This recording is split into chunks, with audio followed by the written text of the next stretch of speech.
स्वागत है मेरे प्यारे बच्चों, पुनः आप सभी का आपकी अपनी हिंदी की कक्षा में।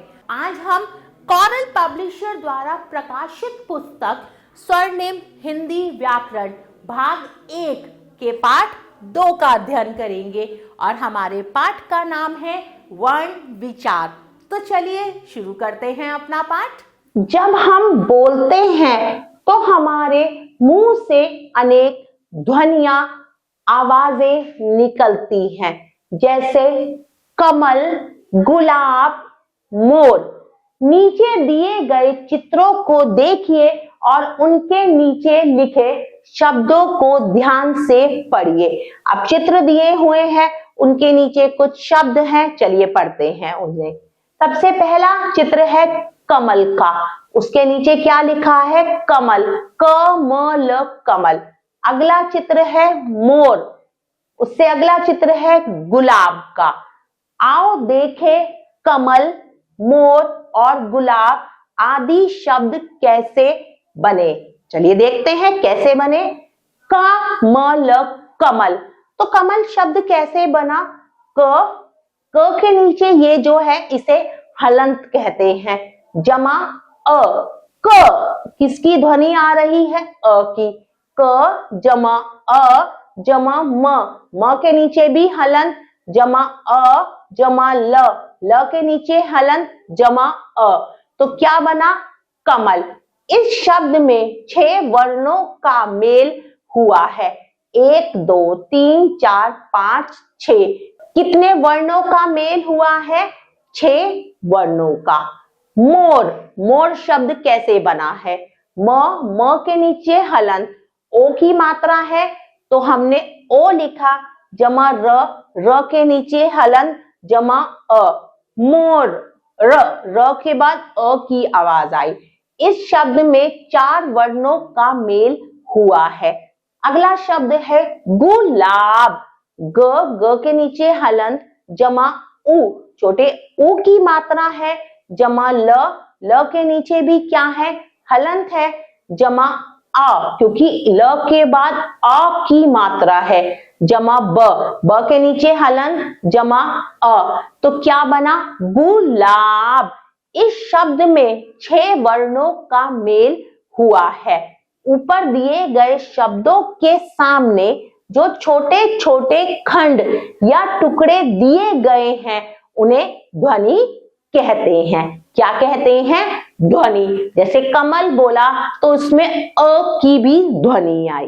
परिभाषा, भाषा की वह सबसे छोटी इकाई जिसके और टुकड़े नहीं किए जा सकते वर्ण कहलाते हैं। वर्णमाला। अब हम पढ़ेंगे वर्णमाला के बारे में।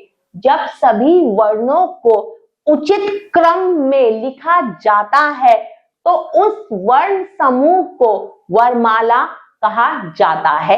जब सभी वर्णों को सही ढंग से एक समूह में लिखा जाता है तो उसे वर्णमाला कहते हैं। हिंदी वर्णमाला में 2 प्रकार के वर्ण हैं। कितने प्रकार के? 2 प्रकार के।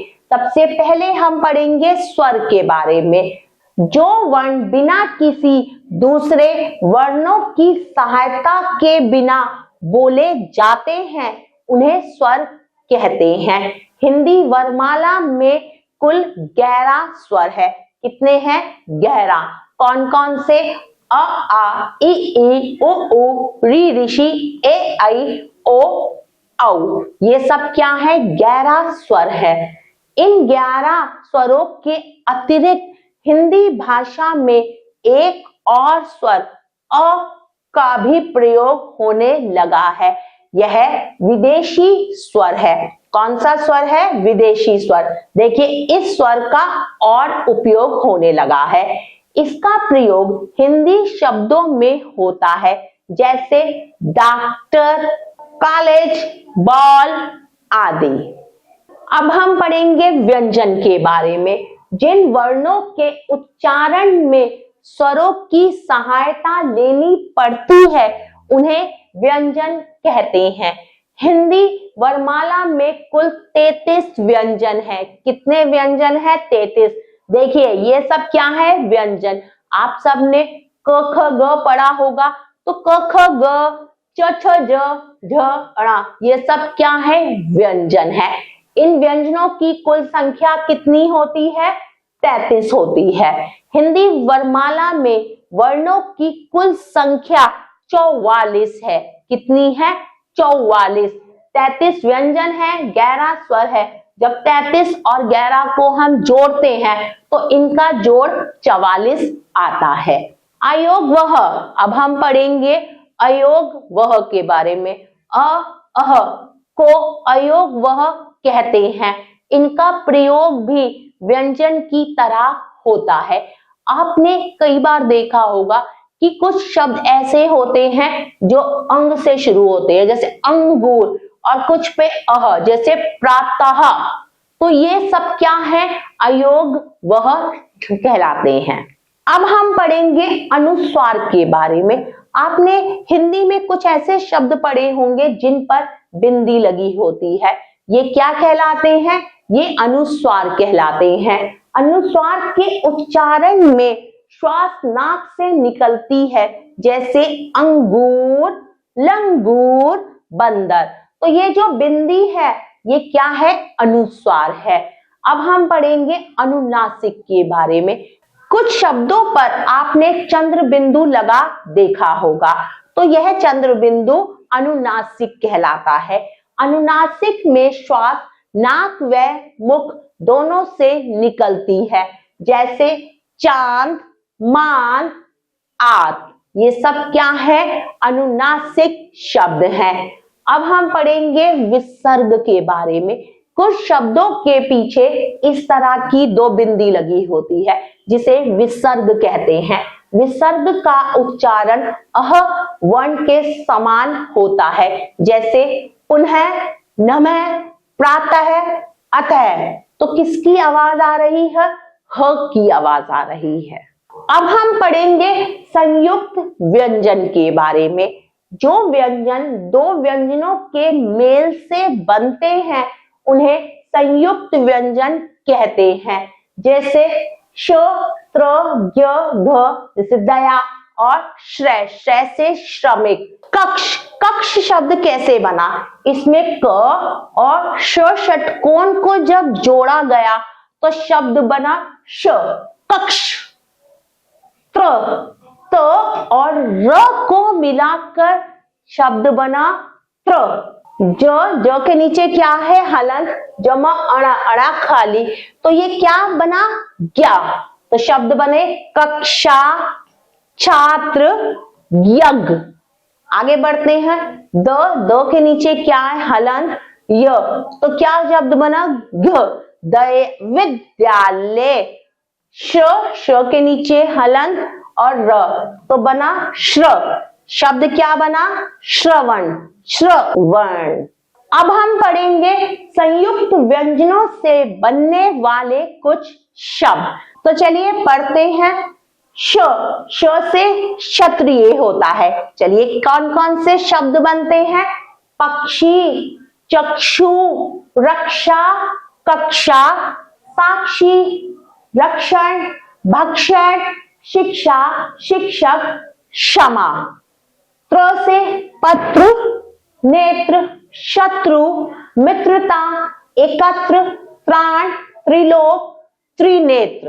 अब क्या है? ज्ञ, ज्ञ ज्ञानी, ज्ञान, ज्ञात, ज्ञानी, अज्ञात, विज्ञान, वैज्ञानिक, आज्ञा।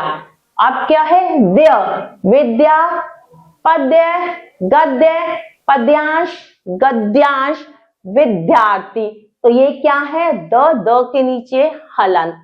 आगे बढ़ते हैं। श्र,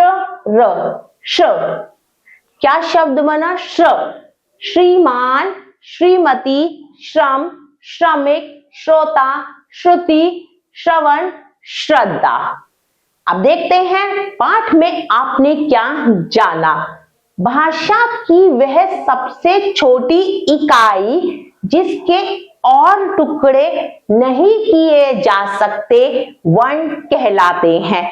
वर्णों के तरीके से मतलब उसके व्यवस्थित ढंग से सजे हुए समूह को वर्णमाला कहते हैं। अ से ह तक क्रमशः वर्णों का समूह हिंदी की वर्णमाला है। हिंदी वर्णमाला में 11 स्वर, 33 व्यंजन व 6 संयुक्त व्यंजन हैं। चलिए अब अभ्यास करेंगे, देखें आपने क्या सीखा। प्रश्न ख, नीचे लिखे वर्णों में से स्वर और व्यंजन अलग अलग करके लिखिए। अब स्वर और व्यंजन एक साथ लिखे हुए हैं, हमें उन्हें अलग अलग करके लिखना है। सबसे पहले है ल। ल क्या है, स्वर है या व्यंजन है? ल व्यंजन है तो हम इसे व्यंजन में लिखेंगे। स भी व्यंजन है, हम इसे व्यंजन में लिखेंगे। प क्या है, स्वर या व्यंजन? व्यंजन है, हम इसे व्यंजन में लिखेंगे। आ क्या है, स्वर है, हम इसे स्वर में लिखेंगे।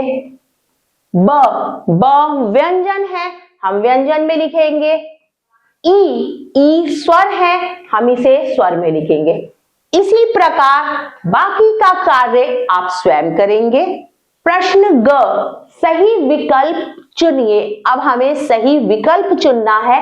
सबसे पहला, भाषा की सबसे छोटी इकाई क्या है बताइए? शब्द, वर्णमाला, वर्ण या अक्षर? तो सही विकल्प है वर्ण।